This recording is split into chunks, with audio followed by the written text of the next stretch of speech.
Welcome to another edition of Revisiting 1.0. Last time we looked at one of the most broken characters on launch being Saw Bad Guy, as he was super strong and very powerful when it came to the meta. In today's video we're going to look at the opposite end of the spectrum in the tier list, being one of the more weaker characters during the beta and the launch, Anji Mito. Anji's an interesting character. He was one of the last characters added to the beta and the final launch of the game, and he stood in the game as the parry character, making him stand out from the rest of the roster. During the beta, people were super aware of how weak this character was. You can jump on a lot of his offense, he didn't really have anything threatening in neutral, and he just overall felt underwhelming and clunky. He lost hard to a ton of the members in the cast, and he didn't really stand out. His parry was cool, but that was about it. He wasn't a complex character either. You could pick him up very simply, and because of that the opponent understood your game plan just as well as you did. Let's get into the nitty and gritty. Why did he suck? Neutral really sucked for Anji. Everything was slow, clunky, and didn't really have reach. A lot of this stuff just isn't going to take you anywhere in neutral. The best that Anji had was Far Slash, but even at that it was stubby and slow. He could still carry his attacks with dash momentum, so that did help to a degree with tools like running 6H, but with 6H had such a long startup it was very easy to counter it on the dash up. That meant Anji had to mostly threaten parry to get in. Parry was the be end all when it came to a lot of his neutral interactions during this point of GuiltyGearStrive. And therein lies the problem. Parry is not a good tool in this version of the game, and hell, it still has its problems today. Parry loses to a jump in or any move with fast recovery. In this situation here, Potemkin's doing 5p on the parry, and because of this gap, Anji can beat him with a 5p if he times it just right. It's a 5-frame gap on the mash. If he doesn't get the timing right, Potemkin will trade at worst, and at best you get interrupting with a 5p counter hit, which is still to get the reward buff that we got during Season 2. Let's mix that with the next interaction. Yeah, normal throw beats 5p. So now it became a very mixed RPS of Anji going for normal throw and trying to bait throw. This was a huge problem Anji had to deal with. If you did a button that just had small recovery into his parry, you can make it an RPS on him. You're both essentially neutral after the spin, meaning Potemkin here during 5p could go for throw to beat mash, and if he thinks that the Anji's gonna throw tech or throw him, Potemkin Buster wins! If Anji didn't time the 5p, guess what? Potemkin Buster wins! The best thing that Anji could do was to do spin into block or spin into jump. But as you know, that means you're giving up a turn on a correct read. And that was one of the problems with Anji, is that your parries didn't give you the reward that you would have wanted. If you spun something like a 5H, you still get a good reward, but the damage is just not good enough. Anji didn't have a ton of his good confirms that you see nowadays. Back then he had to just be happy with a Fujin low. But by the way, his Fujin low did give him a knockdown he can work with. So that meant it was back to neutral. So Anji's punishment was also very horrendous. Unless he could get a wall break off of any of these hits, it didn't really mean much. So let's say he got past the neutral aspect. He's in, he gets it on offense, and he used meter at best. Well, that meant he had to rely on Fujin, and that's where all the problems come up. Fujin was near one of the worst specials on the launch of the game. There was probably worse, but this was up there. It was really bad. Fujin couldn't do any of the options on whiff. Fujin couldn't be cancelled into the feint, so he couldn't do Fujin empty into overhead or the Fujin empty low, like that type of stuff he likes to do in neutral. Can't do that. And the options after Fujin were just bad. There's no argument, it is just bad. Fujin overhead is super reactable. It does give a combo and hit, but it's like minus 14 and super reactable, so it's just not a good tool to go to unless you have meter. It's the only way to make it a safe play for a good combo. And then you've got Fujin low, which you know is a threat in today, with pushback minus 7, but it does give a nice float combo. It didn't give a combo. You got a soft knockdown to run corner pressure, and then that was it. But mid-screen you got nothing. With meter, Fujin low is a very scary option, as it's one of your few options that can actually beat everything that the player wants to do on defense besides blocking. Fujin low, horrendous. What about Fujin hot? This tends to be a good way to open people up, go for a nice throw.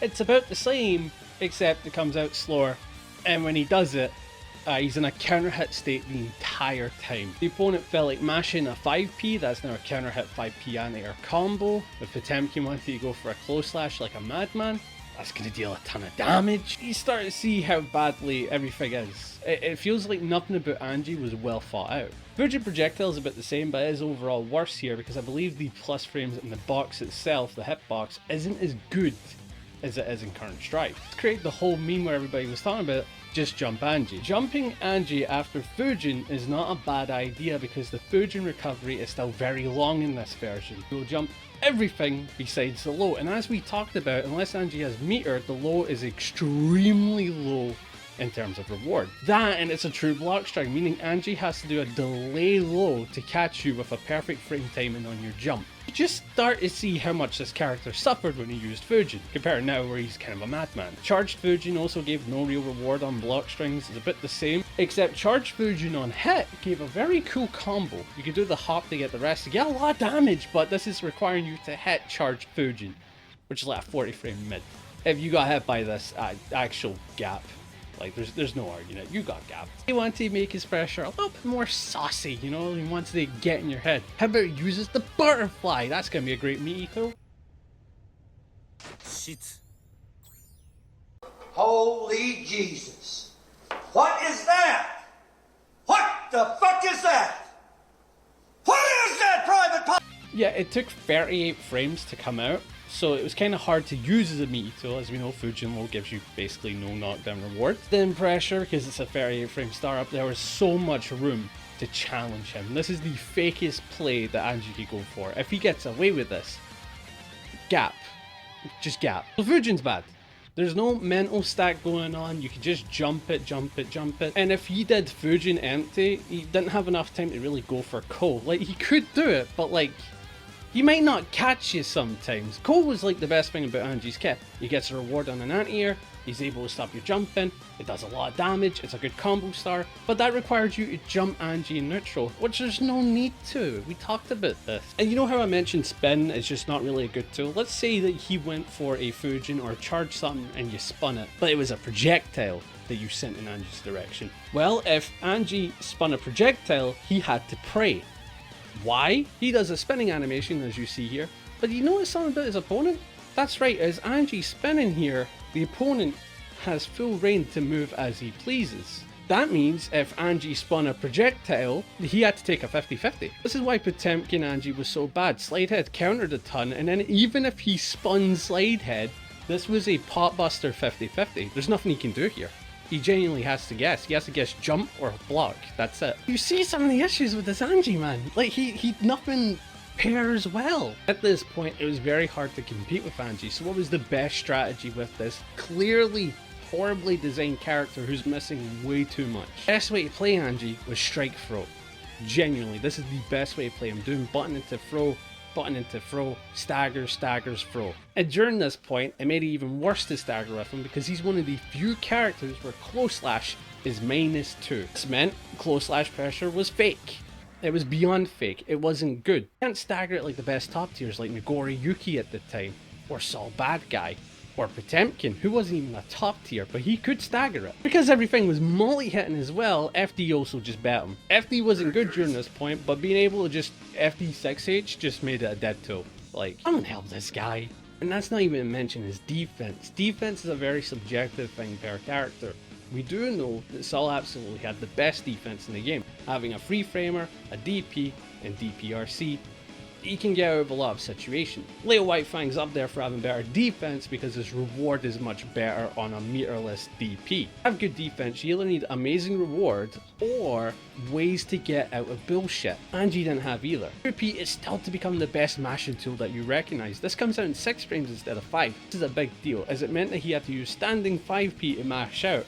And that whiffs on crouchers. In situations like this, Potemkin will go unchallenged when usually he gets interrupted. Using Potemkin because that was my main. It makes it easier for demonstration purposes, but I would show off Sol Bad Guy for him having an awful time if I was good enough. I know what you're thinking, parry super, that's a really good frame 1 reversal get off me, that has to be good. Well, this is a problem that parry super still has, and I don't like it when people say it's a good super. I've always said this a million times. The best thing about it is that you can super RC back in this version of the game. If you made a mistake, you didn't get anybody, oh well, who cares? Well, there's this weakness it's always had since day 1. It loses hard to jump in cross-ups. If you do a jump in cross-up as a meaty, you get pressure, and if he does the parry super, he whiffs.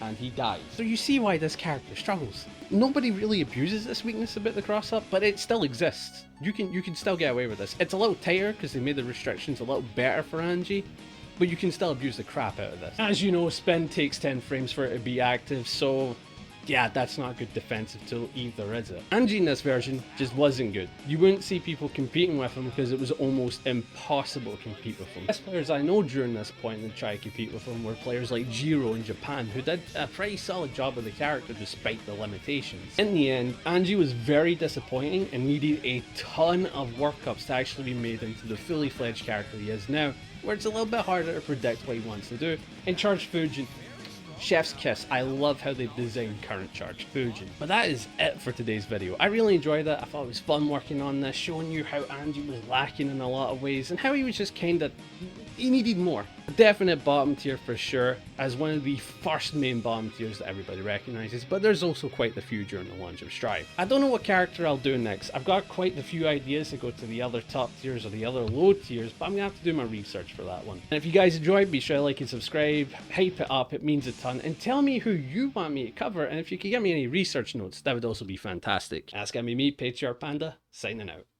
See ya.